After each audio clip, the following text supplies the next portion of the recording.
Yo, what's up, guys? What's up? Hey, welcome back. Hey, if you're wondering why I have a patch on my finger, I cut myself. Besides that, I'm all well.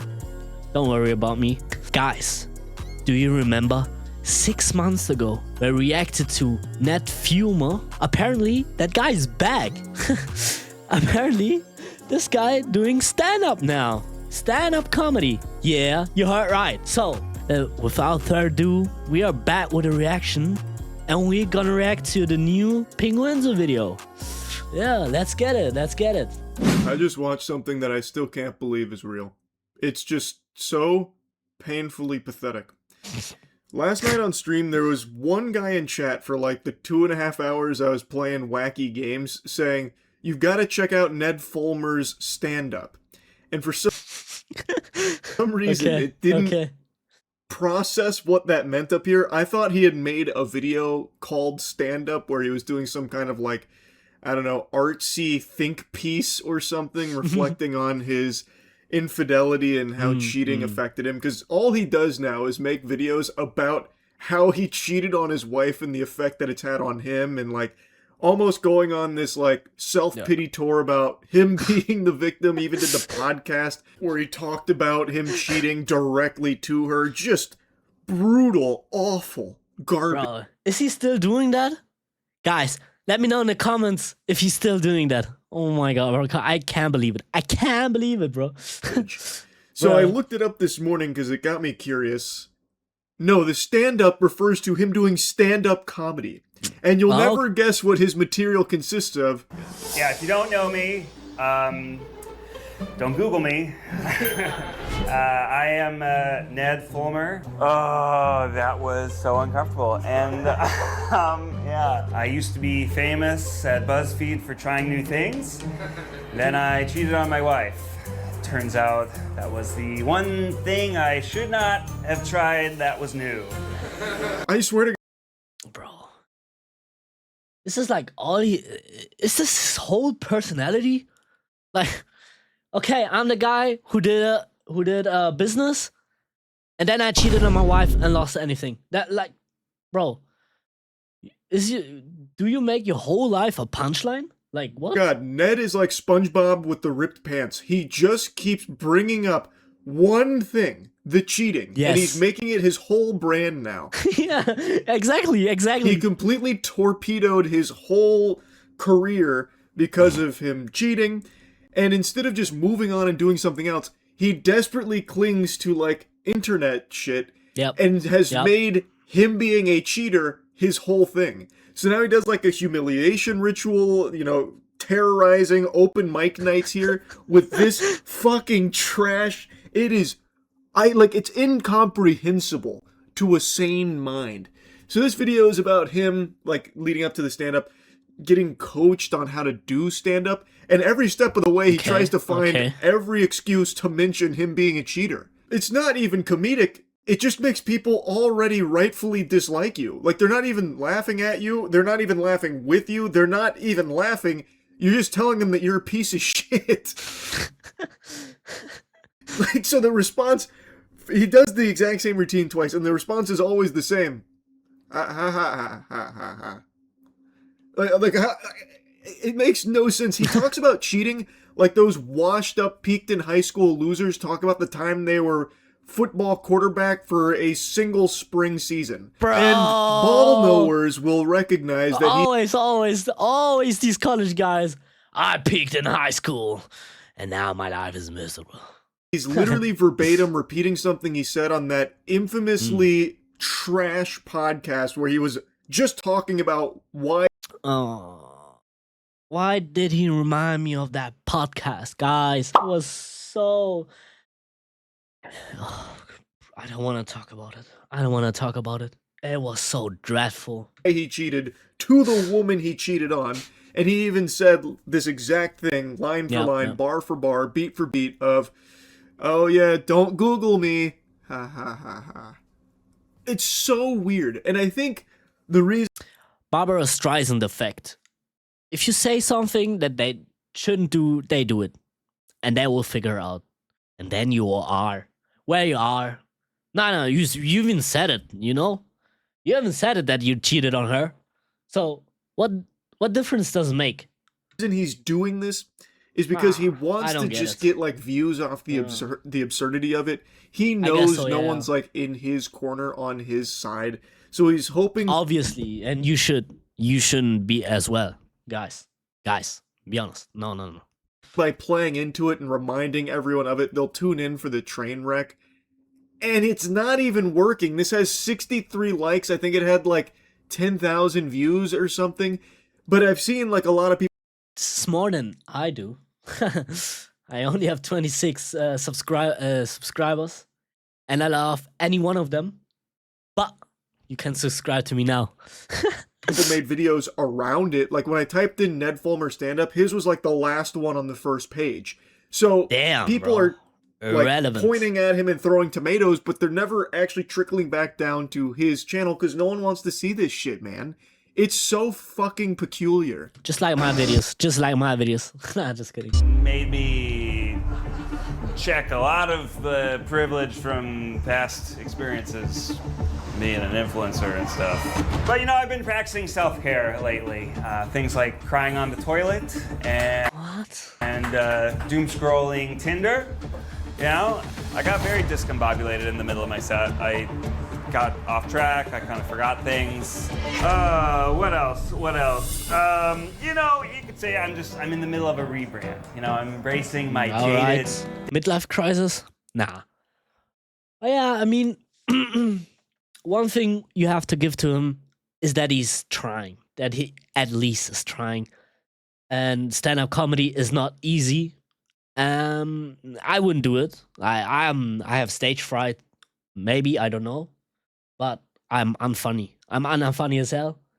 I wouldn't crack a joke, so yeah. That he's doing that, okay. But he's also unfunny, bro. Like Dad bod, Ben Affleck back tattoo aesthetic. You know, I'm less daddy and I'm more every other weekend father. all right. Yeah, no, I'm kidding. I have a Whatever you say. great relationship with my kids. Bro, this guy's charisma is like my Trump phone. It just doesn't exist. It's actually impressive how devoid of life his speaking is. And that awkward shtick can definitely work for a lot of talented comics. He is neither talented nor a comic. I don't really get what even made him think about doing stand-up in the first place beyond just giving people more ammunition to clown on him. Yeah. It really might be a fetish for him at this point. I think that's definitely not off the table. These aren't Humiliation fetish? Humiliation fetish? No king shaming in that, but maybe. even really jokes. He's not even telling jokes. He's just letting people know that he's a loser. But it's not even in like a comedic way where you'd like uncomfortably laugh at it. You just are sitting here watching a really weird specimen confess to being a piece of shit. And that's really it. This experience has aged me. You know, I'm like the yeah, true. I'm like the Obama before the presidency versus after meme, except instead of killing Osama bin Laden, I killed my brand sponsorship opportunities. Yeah. Yeah, all right. Right now, the only brands that'll sponsor me are Boner Pills and BetterHelp. Yeah, pretty solid. Yeah, no, actually, BetterHelp rejected me too. My Boner Pills and BetterHelp line, someone heckled, like, hey, those are actually pretty good sponsors. I was like, oh, this is a different crowd. That's the only actual laugh that he gets throughout the set there when he says the experience aged him. And it's because it's so bad that the people there who are also comics couldn't believe that he even bothered saying that shit. It was so low that they laughed at him for it. And then he goes into like one of his lines about the boner pills and BetterHelp. And then the laughter is gone. Also, one thing that he loves about his set is to assume everyone is just online all the time, so we'll understand like BetterHelp and why that'd be like a joke here because of their reputation. And like he even opens his set about being social media famous. Like he's Yeah, why would you say that? Like, what? That's so weird. trying to cater to a specific crowd that is not going to open mic nights in the first place. I'm just trying to rebuild my life with integrity one day at a time. And I'm grateful to be here. Thankful to you all for having me. And I'm so thankful to Boner Pills and BetterHelp for sponsoring today's set. Thank you so much. Thank you that you're done. Thank you, friends. bro. Whoa. And yes, guys, I laugh at my own jokes. I laugh at my own jokes. Shut up. Shut up. Sad dudes get into stand-up after they get a divorce. Thanks for having me. Thanks for having me. Oh man, that was crazy. I got cooked pretty bad. You got cooked, bro. You're gonna go to therapy tomorrow for this. No. This is a good PSA for being faithful to your wife, though, this whole experience. Bro. Keep your dick in your pants. Are they all taking jabs at him? Nah. I love them, bro. I love them. You're gonna wind up bombing in the pool room at a Mexican restaurant. 10:30 at night. Just watching Ned Fulmer interact with other human beings is like how an alien would try and talk with us. So like he's thanking the guy for having him there, and the guy's actually giddy. He is giggling hard about how fucking hard Ned just got cooked because it was a disaster for him. And the way that Ned's responding is, it's like inhuman. Like there's almost no real like sentience behind his words. I don't know. Like I never really watched the Try Guys, so I'm not overly familiar with Ned. But like the way he talks with others feels really fake and forced. Like there's no actual humanity or soul behind it. Okay. But yeah, okay. the other comics going up there and just insulting I didn't got that feeling, but him, that made me laugh. And I think it's a legitimate possibility that that's what he's going for here, just being the punching bag to try and soak some clams off the ad revenue from people insulting him and trying to make content out of people making fun of him. So he's always putting himself in these positions for that to be ample opportunities to do so, which I think is just so embarrassing, cringe, pathetic, pitiful, almost. Like it's just, what the fuck is even the point? Like just do something else, man. Hello, everybody. I'm Ned Fulmer. If you know me, I'm sorry, and if you don't know me, don't Google me. Yeah, I don't know if you know, but why is he acting like the Antichrist? Like, you know what? Okay, you cheated on your wife. It's crazy, but yo, bro, like move on. Like what? Move on.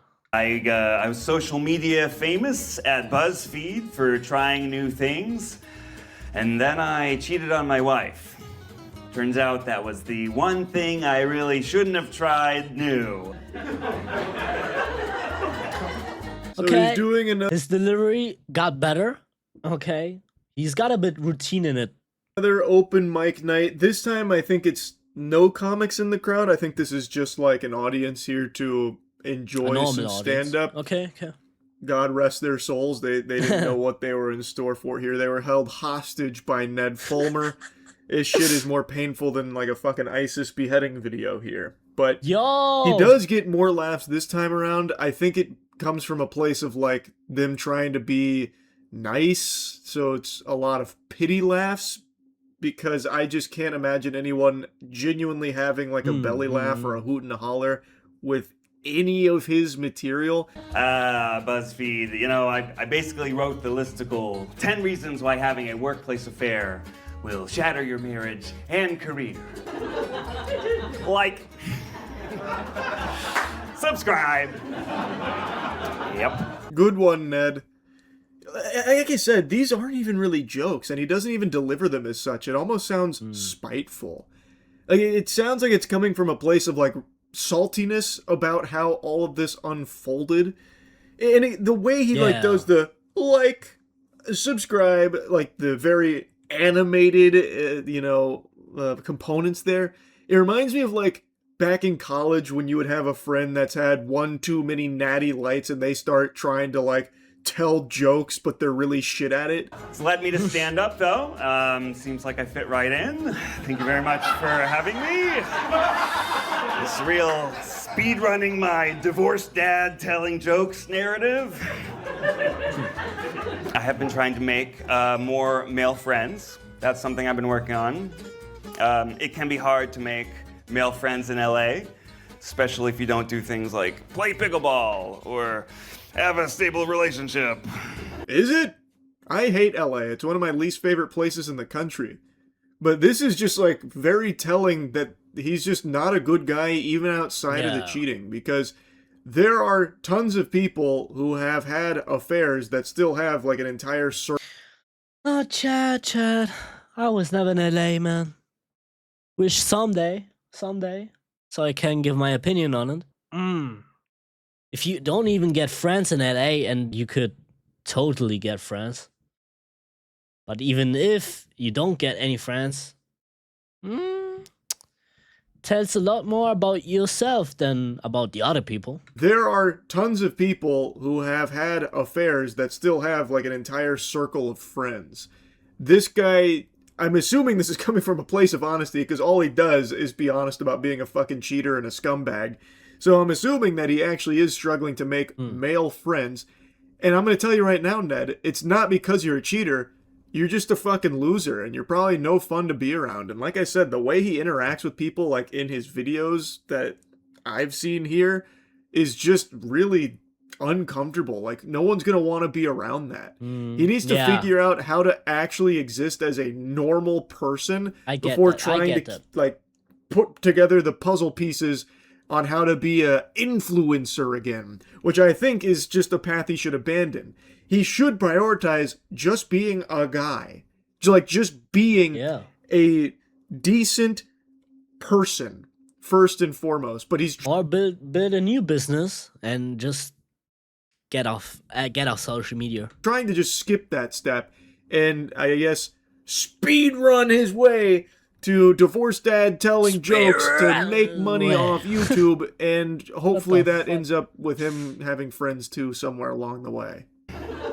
A lot of my friends in the group chat, they're married and they have kids, so the jokes hit different now, you know? My friends, they're like, oh gosh, I would pay any price just to have an hour to myself. And I say, my friends, a price does exist. For a mere 50% of your net worth and crippling loneliness, you may have all the time in the world. Yeah, making friends is tough. Dating as a single parent is tough. You know, it's less tequila soda and more my little soda pop. That's a K-pop Demon Hunters reference. It's a children's movie that I've seen approximately 84 times. Shit sucks, man. Bro. That was awful to watch. Oh, goddamn, bro. Oh, not much more to say about it. Every single aspect of this was sucks. So awful. You suck. I did go on a date with someone who is polyamorous lately. They invited me to meet their boyfriend, actually. I'm like, whoa, good for this you. is huge. Meeting the boyfriend? Finally, here's a way to make male friends without having to play pickleball. Thank you so much. They have one thing in common. The girl. Was his first actual punchline there. I don't think it was a very good one, but it was an actual joke that he told to close out that routine. It was a good joke because he mentioned it in the first thing and then he referenced it back. So yeah, it was good. Low key. It was okay. So was okay. Maybe we're just seeing him at the genesis of a meteoric rise in the comedy space. Yeah, I mean he has okay, I wouldn't say potential, but he got something. Maybe if he writes more about that instead of him cheating and delivering it so fake, like so corny, I guess is the word. He delivers it like weirdly. You know, maybe he's going to start really finding his stride and turn away or find a way to turn his cheating into like the next gut buster, like actual side-splitting comedy routine. Ned Fulmer could be the guy to do it. He's got all the ingredients to create the perfect comic, no doubt. We did get some fun comments on Instagram once we booked Ned. We did. We did. A lot of people calling for us to punish him. And I thought, he's doing a 6 o'clock clown show at the Elysian Vault. We're doing it. Yeah, him getting insulted does keep making me giggle. I will say that much at the very least. And like one of the other comics said, it is a very real PSA to not cheat on your wife or be like a fucking scumbag, because you could end up like Ned Fulmer, this loser, just cruising around, beclowning himself publicly for what I believe to be a desperate attempt to once again have that social media fame that he once did. Yeah, he wants it. Again, he desperately. starts his routine with reminding people. I wanted to. So subscribe to me, yo. Nah, just kidding. Just Love it. He still keeps posting this kind of shit. And honestly, it does feel like he's even a little bit proud of him being a cheater, because he's made it his whole personality, his whole brand. So it really seems like there is a bit of pride with cheating. Almost, yeah. Like he always mentioned it. He made it his like whole thing. It's crazy. In his life, I guess. At least that's the perception I take away from this kind of shit. I have no other explanation for that kind of behavior. It's so fucking odd. He is a loser. And he's trying to use that as the springboard to launch his internet career again. It's so fascinating to see. It really is. Anyway, though, I had to yap about this. How could I resist yapping about some shit like this? Nah, we love it, Charlie. We love it, Charlie. Yeah, I love that video. Charlie, you did great work. Penguenzo, I don't want to be personal. Yeah, I wish y'all have a good day and see ya till next time.